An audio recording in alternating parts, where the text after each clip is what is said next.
Ayan. Have a blessed divine. Bakit ganon? Naka-wifi naman ako. Charot. Have a blessed divine hope everyone. Ngayon ay August 4, 2025 and the time is 6:35 p.m. Okay, una, tigit sa lahat ay wala akong sawang aking itinataas. Pinupuri, dinadakila, niluluwalhati, pinasasalamatan, sinasamba ang pinaka-Diyos ng kaliwanagan, ang banal na espiritu at ang inang lupa. Maraming salamat sa apat na elemento ng daigdig, ang elemento ng apoy, ng tubig, ng hangin at ng lupa, at sa apat na direksyon na ito from the north, east, west, south. Mabuhay, mahal ika Kingdom of God, the Lufus of Sulu Empire, the Rule Islam, the 11 countries, 1 si mabuhay ang nagmumula sa perlas ng silanganan ng sikatan ng araw, mabuhay ang nagmumula sa 12 tribes. Nawa ang espiritu ng katotohanan, kaliwanagan, kaunawaan, katarungan, kapatawaran at pag-ibig ay sumasa atin lahat. Bago ang lahat ay nais ko munang pasalamatan lahat ng mga kapatid na patuloy ipinapanalangin, dinadalangin sa patuloy ninyong pagsusuporta, sa patuloy ninyong pagsusuporta. It means ito yung isa kayo sa mga reason why Lidimin is mas lalong nagsusumigasig dahil nandyan yung suporta ninyo, lalo na in terms of in moral, no? So maraming salamat po sa inyo. Maraming salamat sa ating mga mahal na kapatid na nag-i-inspired, no? Nagbibigay din ng inspirasyon, nagbibigay ng lakas ng loob sa ating mga kapatid, no? Okay. Sa gabing ito, batid ninyo na hindi ako masyadong nag-ano ngayon dahil medyo busy-busy ang lola niyo, charot. Okay. Meron lang akong gustong liliwanagin. Bakit natin to nililiwanag? Dahil baka kasi no na wala na naman tayong ibang marinig kung hindi nabudol, pero kung tutuusin wala namang ibang dapat sisihin kundi ang tao rin naman. Okay, just like doon sa panahon ng ating former President Rodrigo Roa Duterte, that ang tao kasi is gustong-gusto nila yung puro parang puro kapurihan, yung puro pabor sa kanila, no? Yun ang gustong-gusto ng tao. So, sa panahon ni Duterte, talagang ang mga tao, parang, ano ba? Ito na ba sila? Ito na ba sila maghahari sa atin? Ganun. No? At this time, batid nyo naman, no, na si Lidimin ay hindi ako nagkulang sa inyo. Siyempre, sa tulong at patnubay at gabay sa akin ay naihahayag natin ang mga bagay-bagay. Ngunit, dahil si Lidimin ay hindi naman ako katulad ninyo na mga artista, mga sikat, mga popularity, no, mga kilalang mga nasa alta sosyudad, nasa posisyon ng gobyerno, ay iilan lang sa inyo ang pumansin dyan sa mga paalala natin. Okay, dito tayo sa panahon ni PBBM. I don't know kung sila rin ang nagpalabas nito. Hindi ho totoo, no? Hindi po totoo na gi-turn over na ang World Bank kay PBBM. Mali po yun. Okay? Ang tao kasi, kung ano ang narinig, kung anong nakita, doon sila nagbabase. No? Kumbaga po, hindi nyo na inaalam ang ugat. Ugat ha, hindi lang puno, kung hindi ugat. Kung gaano katotoo ang mga bagay-bagay. Sapagkat, yung sinasabi ninyo na gi-turn over ang World Bank kay PBBM, mali po yon. Ngunit, subalit datapwa, tayo po ay nagpapasalamat sa ating mahal na PBBM dahil in fairness naman sa kanya ay nagsikap din naman yung tao. Nagsikap naman din yung ating mahal na presidente for the goods or benefits sa ating mga Pilipino. Okay? Ano ang katotohanan yung pinagsasabi ninyong World Bank? Okay. Babasahin ko to, okay? Okay. I-slide ko lang ha. Okay. Sana i-share ninyo ito habang kayo ay nanonood. Okay? So, noong May 22, 2025 from the Washington, okay, the World Bank Group's Board of Executive Directors has endorsed a new country partnership framework for the Philippines. O partnership po ang nangyayari, hindi po yan sinasabing gi-turn over. Kasi pag i-turn over mo, parang ganito yun, siguro naman intindihan yun, yung isang bagay, ibibigay mo na doon sa kanya, ipagkatiwala mo na sa kanya na yan. Okay, ganun po yun. Okay. In the Philippines for 2026 to 2031, prioritizing investment in health and education, the private sector's jobs, digitization, and economic and social resilience. Okay? The new CPF, okay, aligns with the Philippines development goals to ensure that support is tailored to the most pressing needs and priorities. Yan po yung totoo, hindi po binigay ng World Bank kay BBM. Ikaw ba naman kung sakali ba naman ikaw nagmamay-ari, bibigay mo? 'Di ba? Saan ba matatagpuan ng World Bank na sinasabi ninyo? Okay? So, anyway, gusto lang natin tong bigyan ng liwanag. Dahil marami akong natatanggap. At ito ang pinaka-worst. What is the worst? No? Nandoon yung mga project, good, talagang hinahangaan natin, katulad ng sinasabi ko. Ako naman ay na-appreciate ko. Personally, na-appreciate ko po. No? Na-appreciate ko po yung pagsisikap ng ating mahal na Pangulo at syempre sa iba na rin. No? Katulad nga ng sinabi ko, may mga natitira pa naman na medyo matitino. No? Pero talagang, di ba napansin niyo na marami pang mga sa kanila, marami pang mga, alam niyo na, gulo. Okay, so hindi po totoo at hindi rin po totoo yung nakaraan na sinasabi ninyong nagbabayad si PBBM sa inutang ni dating Pangulong Duterte. Hindi ba pwede na tawag dito, hindi ba pwede na gumawa na lang tayo? No, gumawa na lang tayo kung anong mabuti para sa ating kapwa. Pero, subalit, datapwat, the question is, bakit ang World Bank ganun na lamang ang binigay na tiwala at ganun na lang ang ibinigay na pagtitiwala, no, sa ating mahal na PBBM with partnership, di ba? Alam niyo, sa totoo lang, didiritsahin ko kayo.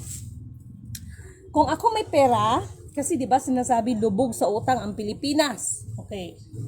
Kung ako may pera, no, makinig kayong maigi, please. Ano yung utak ninyo, isintro ninyo, okay? Kung ano ba talaga ang pinapahiwatig natin. Dahil kung ako ang investor at ako ang kapitalista, bakit ako makikipag-tie up sa isang alam ko na lubog ito sa utang at kung makakabawi man ay siguro abutin pa ng ilang taon, no? Pero bakit po ang World Bank ngayon ay ganun na lamang ang pakikipag-partnership sa ating mahal na Pangulo? Direct to the point. Just because of mga ginto, just because of the asset na nandito sa atin. Wala naman pinagkaiba doon sa ginawa ni Duterte. Prangkahan na tayo. Dahil po yan sa mga gold bars. Dahil po yan sa mga pinakikialaman ninyo na mga asset, na mga backup, no? Kaya the more na ipagpatuloy nyo yan, the more na maniningil ang inang kalikasan. Okay, and to be honest, no? Sa lahat ng pangyayari, alam nyo ba ng ating mga pera is under of fiat money? Ibig sabihin, the fiat money is wala naman talagang backup. Okay, kaya natin to inihahayag kasi ano ang kumbaga sa Bisaya ba, unsa may balik ani, ano yung return nito, no? Ano yung return nito para doon sa mga tao na gumagawa? Dahil yung ginagawa ninyo is may nilabag pa rin kayo. Ito yung batas ng Diyos. Okay? biblically speaking, no? Kung about sa kayamanan ng pag-uusapan, meron tayong batas dyan, and biblically speaking po yan. Makikita natin yan sa Book of Kawikaan. Okay? So ngayon, to be honest, di ba napansin ninyo yung sinasabi nila that mayroon daw ko nung lindol dito sa atin, no? Actually, nakita ko talaga, August tayo ngayon, di ba? Sa September pa yon. Papalo siya ng mga 9 magnitude, okay? At katulad ng sinasabi ko is, nag-active ito ngayon ang dito sa Mount Apo. Kaya para sa lahat ng ating mga kapatid na mga geologists, seismologists, I don't know what is the difference between the geo and ang alam ko ang geo is siyempre, no? About sa mga volcanic, yung mga ganon sa mga field box, no? Pag ako kasi magsalita regarding dyan, I am a geologist, okay? Besides, I am not, wala akong lisensya. Kaya, gaano man katotoo o may katotohanan man ang aking sasabihin, ito po ay hindi paniniwalaan ng tao. Dahil unang-una, hindi nga ako geologist. Hindi rin ako seismologist. Pero, yung karunungan na binibigay ng Diyos sa kanyang lingkod, hindi po matatawaran yun at hindi po matutumbasan ng pera yun. Okay? Kawikaan, 2 Corinthians chapter 3 verse 5 to 7. Ang mga lingkod ng bagong tipan ay sa pamamagitan ng kautusan ng espiritual at hindi sa pamamagitan ng kautusan nangyari sa tapyas ng bato. Dahil ito'y nagdudulot ng kamatayan, ngunit ang kautusan ng espiritual, ito'y nagliligtas sa atin ng kapahamakan. Puri na nagsugo, hindi ang mga sinugo. Okay. Next. Okay? Ito yun, no? Meron. Listen. Okay. Alam nyo, salamat nga pala sa ating mga kapatid ng mga intel na nagre-report sa atin. Okay. Bakit sa dami-dami ng ginto, no, na na-retrieve nila, bakit hindi pa rin sila tumitigil? Okay? Dahil may tinatawag dito na isang hidden wealth na ito talaga ay tinatarget nila, prangkahan. Ang nasa likod ng Amerika is Japan. Dito sa Pilipinas, pangalanan ko na, especially the JICA company. So, ang JICA company, alam naman natin yan eh. Ang trabaho ng mga yan, papangalanan natin yan. Good evening kay Baishi ba? Magandang gabi po, sister. At sa lahat ng nandito po rin ang nagsugo, hindi ang mga sinugo. Itong mga inihahayag natin, hindi po yan gawa ni Lidimen. Okay? Ini-emphasize ko lang, yung sinasabi nyo na nabudol tayo ng dati nating mahal na Rodrigo Roa Duterte, baka at this time, no? Baka at this time is mas lalo tayong mabubudol because we are expecting, no? Na dyan sa lumalabas, kapag kayo ang gagawa ng mga bagay-bagay, sasabihin, pag ang ibang magagawa, sasabihin yung fake news, magpapapress release agad kayo, hoy, pag sure kayo dyan. Wala naman kayo pinagkaiba eh, no? Pagdating ng mga fake news. Okay? So, eto na yon. Maganda naman yung layunin, pero meron akong ibabahagi sa inyo for the legacy, no? Ito yung natutunan ko kay Master. Maraming salamat, Master Yama. I remember, no, doon sa mga natutunan ko rin sa iyo. Okay, ganito yun, no? Nakinig kayo. Ang baka, no? Ano ba sa Tagalog niya? Ang baka ay inutusan. Ang baka po ay ano ba yung tawag nun? Hila-hila niya yung kaba ng tipan. Ang instruction ng Panginoon, walang sino man ang pwedeng humawak ni hihipo niyan dahil magiging sanhi ito ng kamatayan. Ngayon, sa hindi inasahan, na si baka na tipalo. So, ang kaba ng tipan, nagdadaos-dos, yan, malalaglag. Itong si Usa, nagkataon na nandoon siya at nakita niya na ang kaba ng tipan ay nagdadaos-dos. Kawawang Usa, nagmagandang loob lamang siya, na ito ay salagin, no? Na kumbaga sa Bisaya, pugngan ba, salagin niya. Bagamat magandang intention, no? Ni usa, pero nagbigay na kasi ng instruction ang Panginoon, ni paghipo ay walang pwedeng humipo nito dahil ito'y magiging sanhi ng inyong kamatayan. So to make the story short, ang nangyari kay usa, natigbak siya. Ano ang related nito sa lahat ng mga pangyayari? Okay? Kaya nga mga bagay-bagay ay no lifting. No? Alam naman natin yan is no lifting. Okay? So, anong ginagawa? Kaya huwag kayong magtaka na ang Japan ay gikulata ngayon ng inang kalikasan. Ako naman ay nalulungkot, hindi ako natutuwa, pero hindi tayo nagkulang eh. No? Kasi, simple lang eh. Itong mga bagay na mga pangit, sabihin man natin, mga hindi magandang nangyayari sa atin, tayong tao, magbalik tanaw tayo. Ano ba, hindi puno ha, ano ba ang naging sanhi nito? Ano bang naging ugat nito? Katulad ng sinasabi ko, ang mga nangyayari sa atin ay wala rin naman ibang sisihin, kundi kagagawan din ng tao. Di ba sabi ko nga, ang tunay na bilang isang ikaw ay resulta ng iyong mga ginagawa. It is positive or it is negative. Ito ba'y mabuti? Ito man may masama. Okay? So, ito mga nangyayari sa atin, no? Nakakalungkot. Okay, meron pa akong nakita. Okay. Okay? Meron tayong babasahin para sa inyo. Dahil alam ko, hindi nyo ito makikita. Okay? Sandali. Okay? Alam nyo ba na itinago to nila? Okay. Okay, ito na.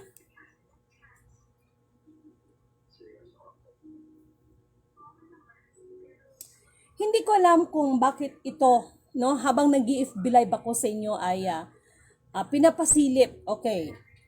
About ito sa Presidential Decree number 777. Okay. I don't know kung anong laman nito. Okay, babasahin ko sa inyo ha, dahil ako habang nag-talking ako sa inyo, inano sa utak ko, hindi ko nga alam tong meron palang Presidential Decree number 77, bang malay ko dito. Okay.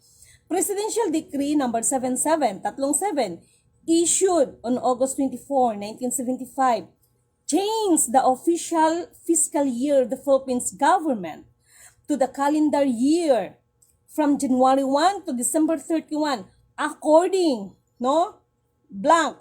This decree is aimed to synchronize the preparation, the submission, and execution of development plans and the annual budget, no, as well as to facilitate the compilation and analyze of government transaction data.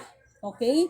The transition period extended is the existing fiscal year, July 1975 to June 30, 1975, to include the 6 months period from January 1 to December 31, 1976.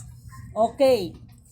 Ito yung key aspect of Presidential Decree 777. Babasahin natin to kasi pinapaano to eh. Espiritu po nagdikta nito. Hindi ko nga alam kung anong laman nito. Okay, fiscal year, about sa may Decree 777. The decree shifted the fiscal year for all government branches, subdivisions, and agencies, including government-owned or controlled corporation, from June cycle to the January-December cycle. But parang amoy, hindi naman. Okay? Synchronize and data analyzation. Okay. The primary reason for the change were to align the government planning and budgeting cycles with the calendar year, and to improve the efficiency of data collection and analyze for socio-economic planning. Okay, pakinggan nyo lang muna ito. Okay, the transition period. Ito yung batas ng Decree 77 ha. So, mayroon pala talagang dapat may mga bago-bago. Alam ninyo, itong mga bagay-bagay nito, alalahanin ninyo ha, ang desisyon ng hari kailanman hindi nababali. Na? transition period. A 6 months transition period was established to facilitate the shift, okay? Extending the existing fiscal year to incorporate the remaining 6 months of 1976, okay? Okay, ano ba to? Okay, meron palang mga dapat mga parang ito na nga yung nagbubutuhan, okay? So mahaba-haba ito, pakipindot na lang dyan, but merong iba dito, okay?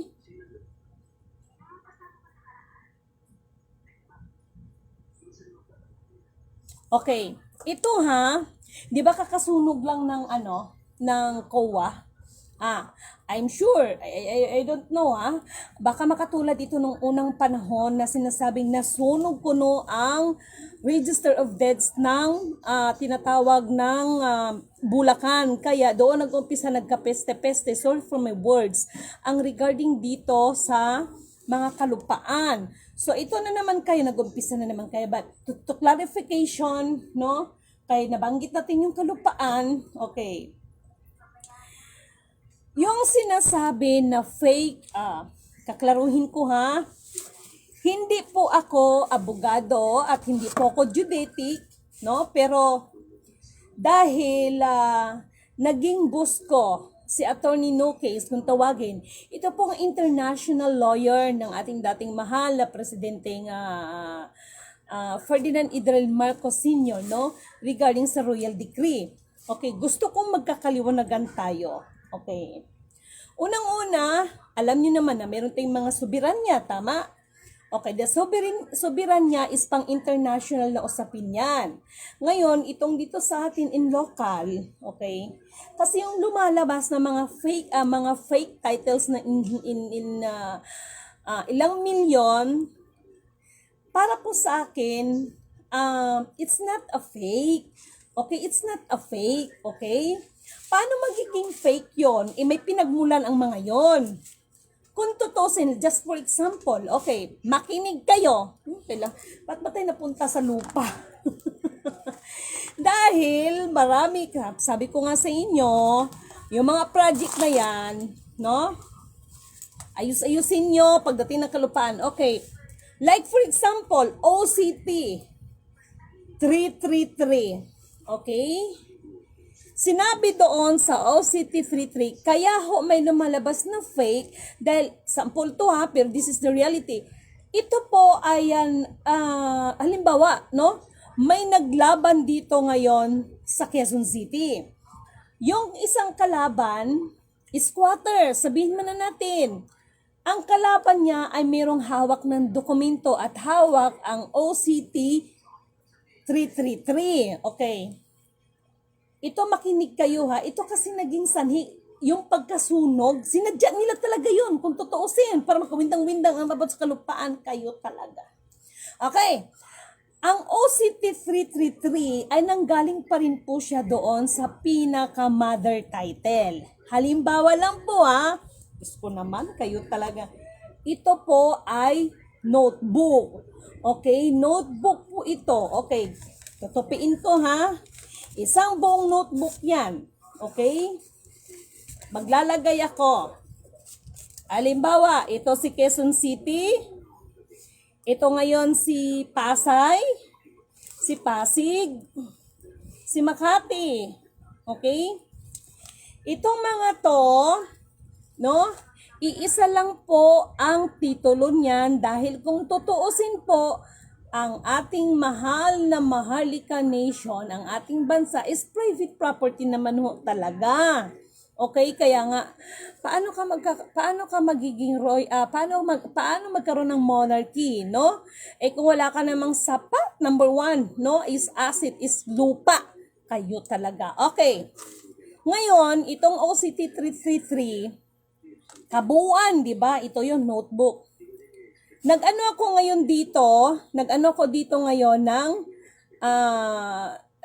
sinukar ko itong mga to. Like for example, ito na nga, no?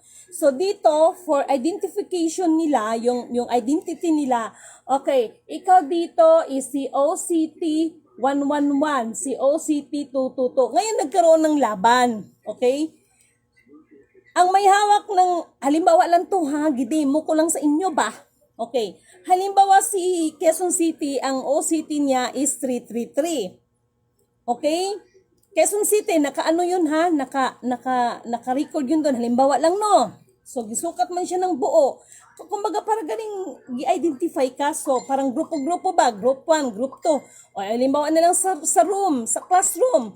May row 1, row 2, row 3. Pero, isang buong classroom pa rin yan. No? Nagkaroon lang sila ng mga grupo-grupo, identity. Okay, row 1, row 2, row 3. Parang ganon.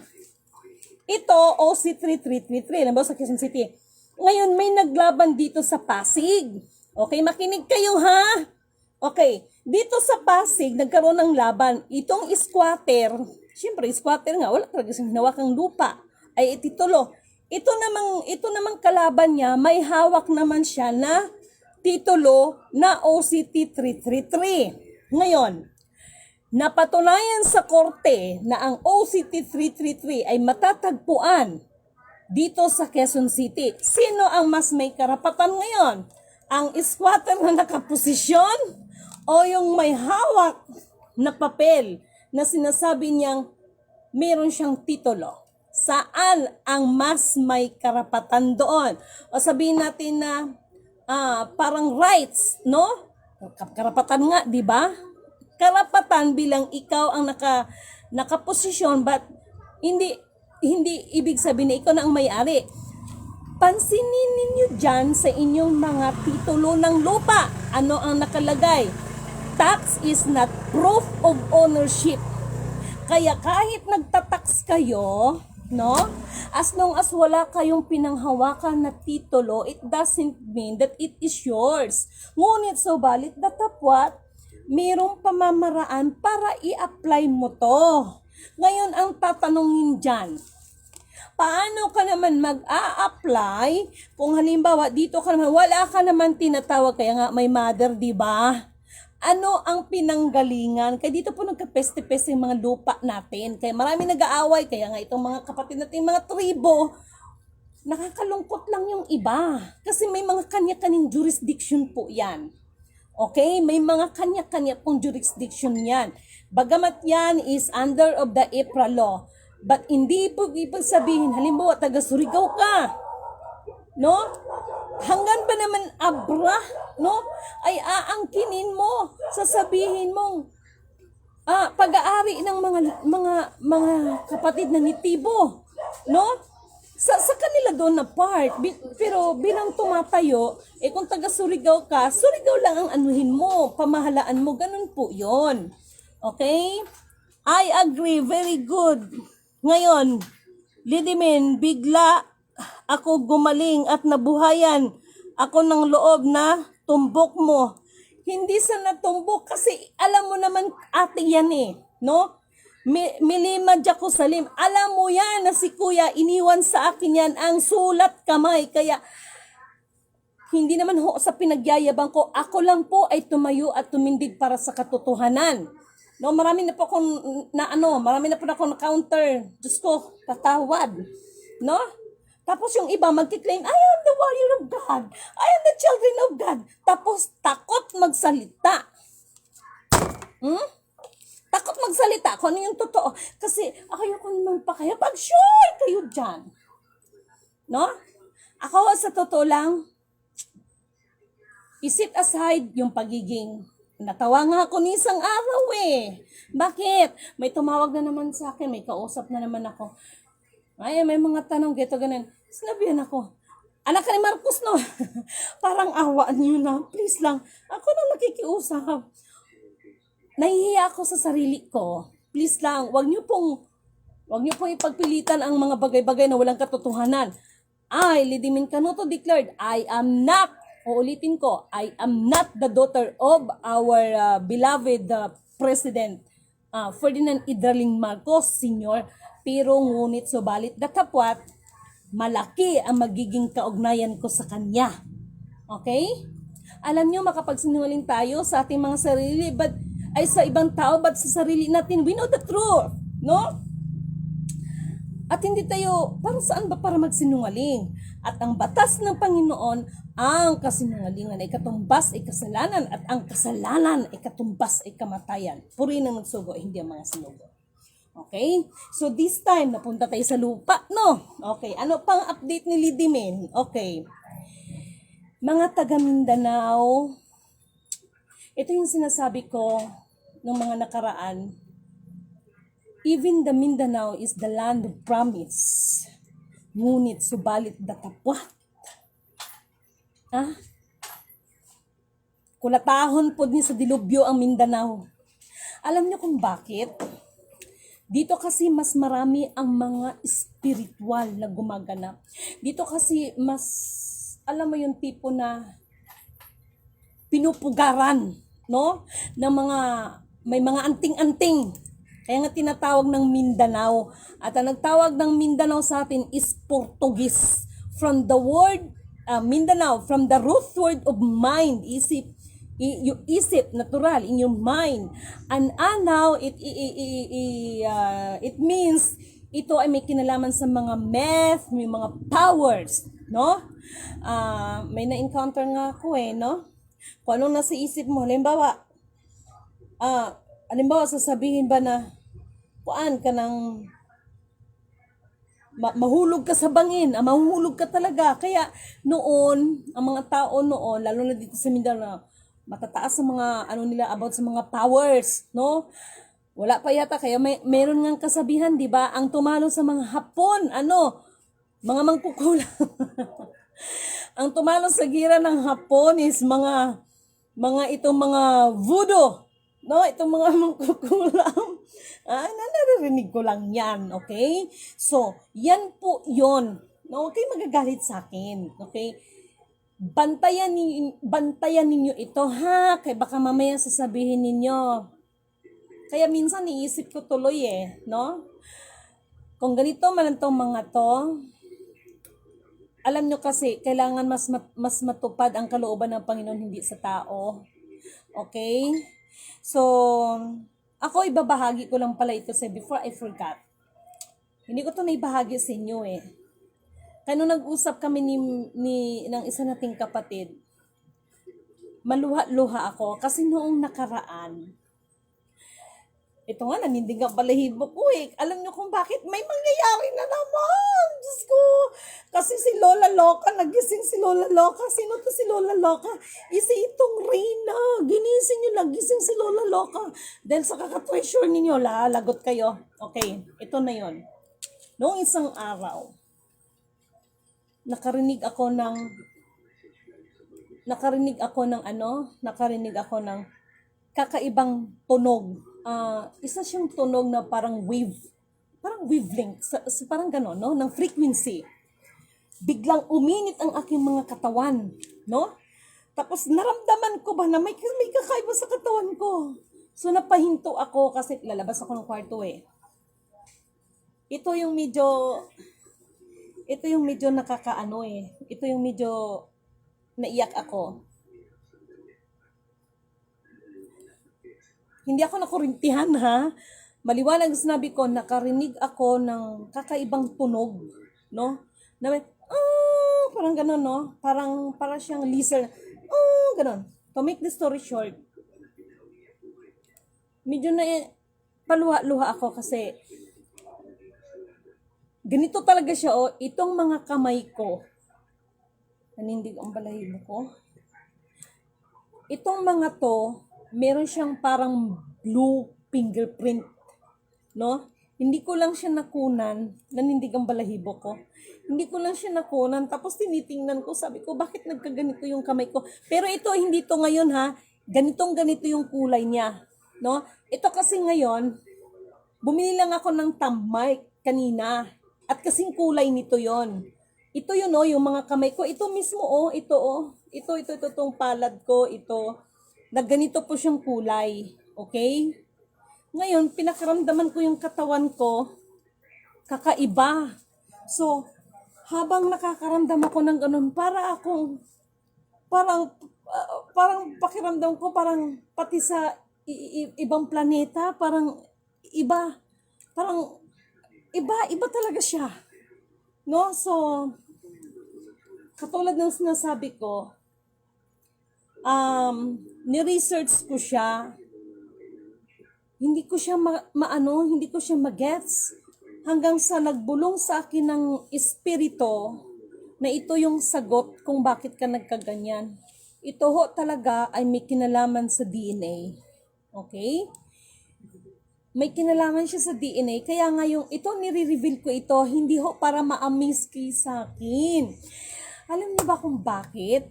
Yung mga kasinungalingan ninyo dyan, no? As long as hindi ma-reactivate yung system na yan, anak ng tinapa, sasabihin na naman mga tao na budol sila ng presidente. Kahit sinong presidente ang makaupo, sasabihin ng mga tao na budol, hanggang hala magkakagulo-gulo na. So, ang tanong doon, ano bang magiging ending natin? Ano bang patutunguhan natin kung laging ganun? No? Kaya mga tao, gumising kayo, hanapin ang katotohanan at katwiran ng nais ng Diyos para sa bawat isa sa atin upang lahat ng bagay ay idaragdag sa atin. Purihin ang nagsugo, hindi ang mga sumugo. Okay? So, minsan nga, pinagtatawanan ako ng anak ko. Mama, magpakulay ka na ng buhok kasi uban ka na.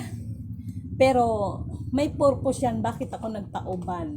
Tsaka napansin ko lang, kahit pa branded, ilalagay mo dyan, talagang bigla siyang mag-ano ng uban. Tapos, napansin ko lang na nung nakaraan, kaya tinitigan ako ng anak ko. Sabi ko, anak, bakit? Sabi niya, nagmamalik mata lang yata ako, mama. Sabi ko, bakit? Ang sabi niya, parang nag-iba kasi yung kulay ng buhok mo. Sabi niya ng ganon. Sabi ko, oo, nagmalik mata ka lang. Ganon. Okay? So, mga mahal kong kapatid, ano ang bottom line dito? Bilang tao, huwag kayo masyadong magpakapante. No? Dahil yung mga ginagawa, no? Hindi naman sa against ako, no? Ang difference lang kasi is, bakit ba kasi pinapaniwala ang mga tao ng isang kasinungaling? Kasinungalingan kasi ang tawag dyan eh. No? Kasinungalingan. No? Tapos, may mga dating pa na para mas lalong maging mapasama ang kapwa mo, kung ano-ano mga sinasabi kay Shugeto, sabihin man natin, may katotohanan. Pero parang ito ay ginamit ng pagkakatao ng kabila para mas lalong madiin ang kanyang kapwa. Nagets niyo bang ibig kong sabihin? No? Kaya walang ibang nangyayari pagdating ng politika.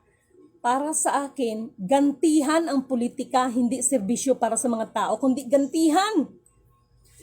Yan ang nangyayari dyan. Gantihan ninyo sa inyong mga kalukuhan. Mga gantihan ninyong mga kalukuhan. Ops! Bingo! Bago ko nalala. Nalala niyo ba yung sinabi ko na sa Suna may maglabasan ng mga ahas? Bravo! Kung nagets ninyo ang ibig kong sabihin.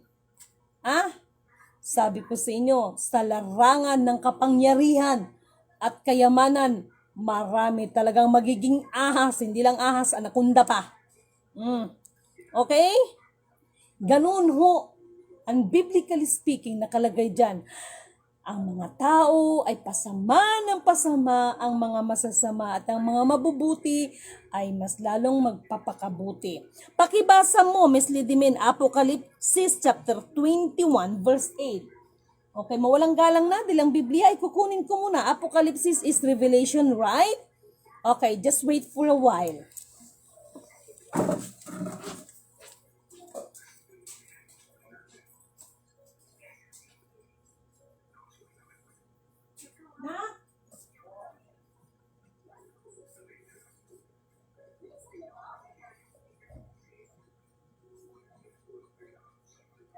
Ayan. Yung gaganyan yan. Okay, Revelation, Apocalypse is revelation, right?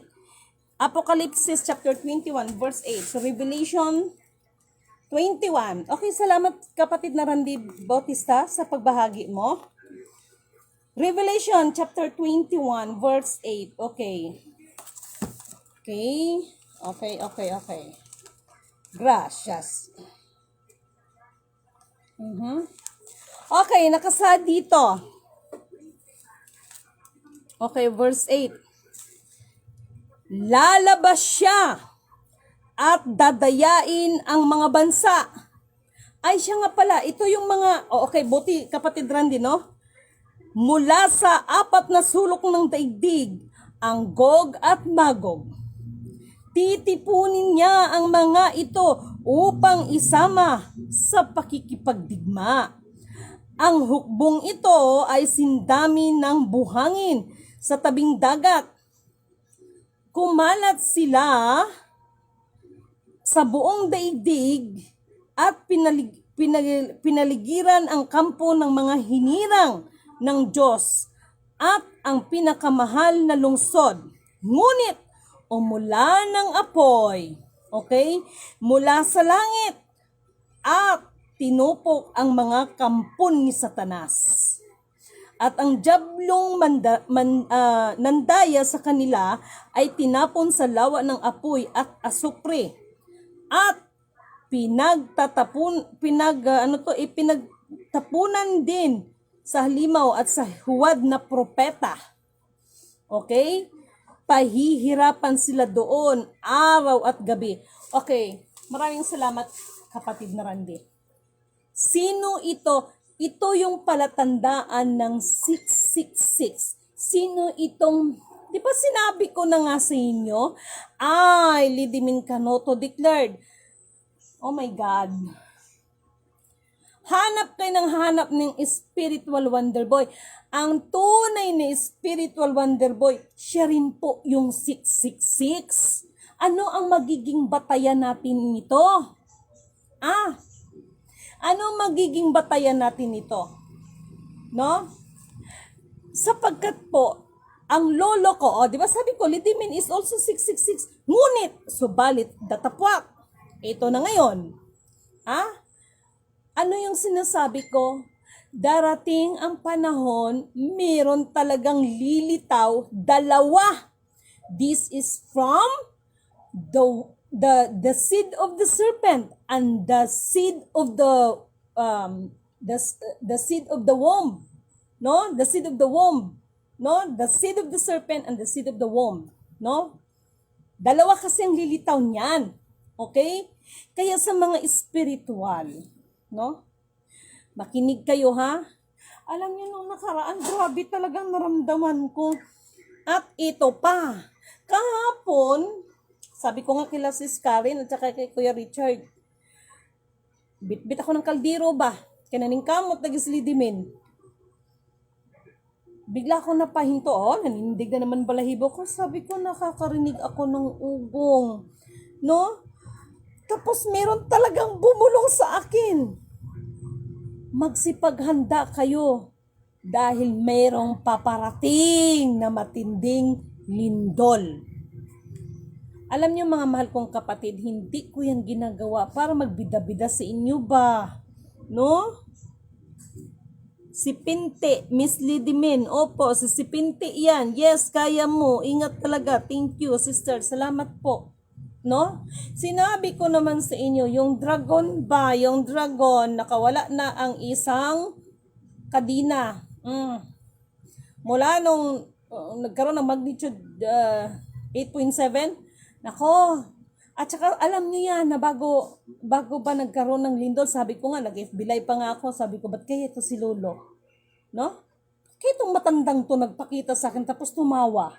Di ba sinabi ko yun sa inyo, tapos the Ring of Fire and the Bermuda Triangle, nagsanib po sa anak ng tinapayo na pala yung pagka-magnitude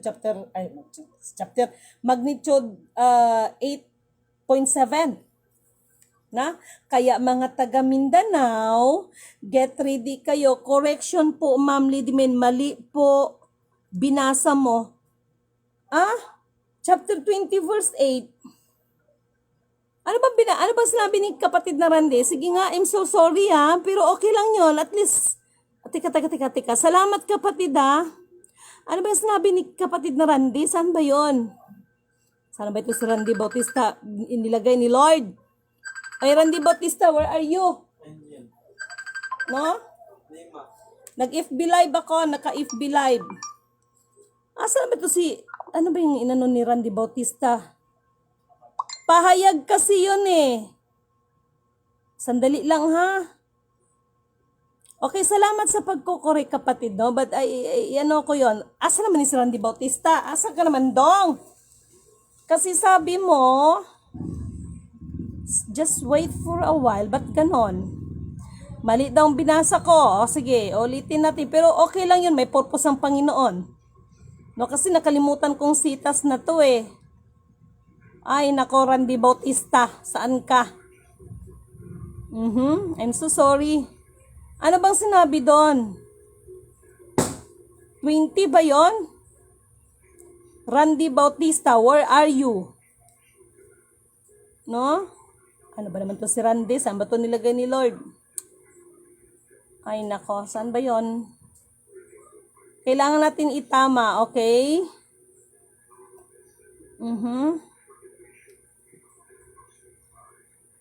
Randy Bautista, calling your attention. Okay, siya nga pala, kapatid na korason, bakit? Ano pala ang dapat basahin? No? Ano pala ang dapat basahin? Kailangan itama natin to. But anyway, hindi pala ang Bible ang itama, yung verse lang. Kasi nagkamali ba ako? Nagkamali ba ako sa pagbasa? Ano ba naman ito si Randy? Saan ba ito nilagay ni Lord? Okay, sandali lang. Medyo nadodoling ako. Okay. Ay nako kapatid na Randy Bautista. Yes, correct yan. Okay, sorry ha.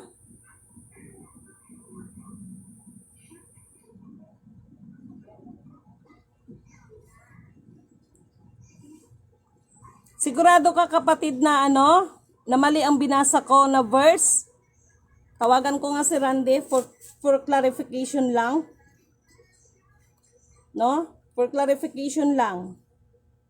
Saan ka na ba, Randy Bautista? Kailangan talaga natin siyang tawagan. Okay? Kasi hindi ko makita eh. Ran! Ano bang version? Kasi mali daw ang binasa ko eh. Pahayag 21J, pahayag 21. O, tama yun. Pahayag 21? 21A. 20 ang binasa ko, but anyway, salamat sa inyong salamat sa pagtatama, salamat sa Yung mga taong mga sinungaling ay magkaroon naman ng takot sa Diyos. Okay, 21 chapter 8. Okay, basahin natin. Maraming salamat kapatid na. Okay, ito 'yun ha. Pero napakabuti ng Diyos dahil alam nyo ba na ito yung verse na hinahanap ko. Kaya kung patunayan yan that ang tunay na spiritual wonder boy siya ang 666. Okay, thank you Ran. Okay, nakasaad dito sa chapter 8. Okay? Okay, sa chapter 8 nakalagay dito. Subalit para naman sa mga duwag, mga taksil, mga gumagawa ng kasuklam-suklam na bagay. Ayan. Mga mamamatay tao. O, ayan. Sabong pamor. Mga nakikiapid. Ayan pa. Mga mangkukulam. Mga sumasamba sa Diyos-Diyusan. At sa lahat ng mga sinungaling. O, ito na. Ang magiging bahagi nila ay sa lawa ng nagliliyab na apoy at asopre. Ito ang pangalawang kamatayan. Purihin ang nagsugo, hindi ang mga sinugo. Ito po, batas ng Diyos.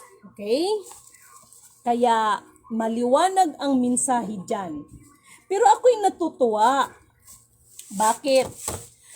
Itong pinapaliwanag dito sa chapter 20, verse 8. Diyan nyo makukuha ang formula.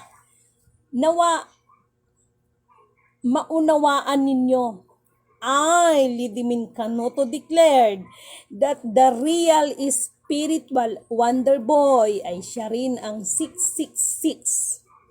Na? Ay nako, talaga kayo. No? Tapos ang 666, yung iba kinatatakutan. Alam nyo kasi, ganito lang yan. Wala namang kasing nilika ang kataas-taasan na masama. Ang nilika niya lang ang nagpapakasama. Pero ngunit, subalit datapwat, sino ba ang nakakaalam ng arok ng kaisipan ng Panginoon? Kahit gaano kakasama, nasa kanya pa rin ang paghatol kung tayo ay bibigyan ng kanyang kapatawaran. Okay? Okay. 20 verse 8. Ayan, nilagyan ko yan. Bakit ko sinabi na si Spiritual Wonder Boy? Okay?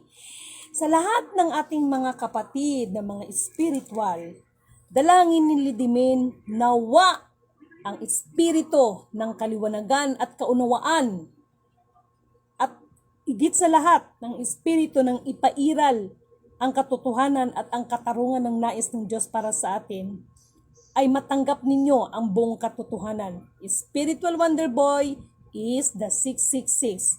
Natural, ang kanyang magiging kaapu-apuhan, 666 din. Pero, ngunit, subalit, datapwat, binigyan tayo ng pagkakataon ng Panginoon na managsisi. Okay? So, nasa inyo yan, kung managsisi kayo or hindi. Huwag niyong ipairal ang ating sariling pangunawa.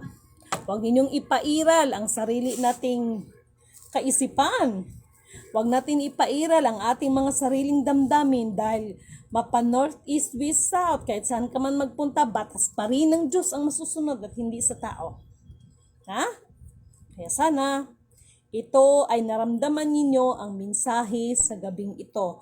Kaya para sa ating pamahalaan at para sa lahat, hindi po totoo na gi-turn over na ang World Bank kay PBBM.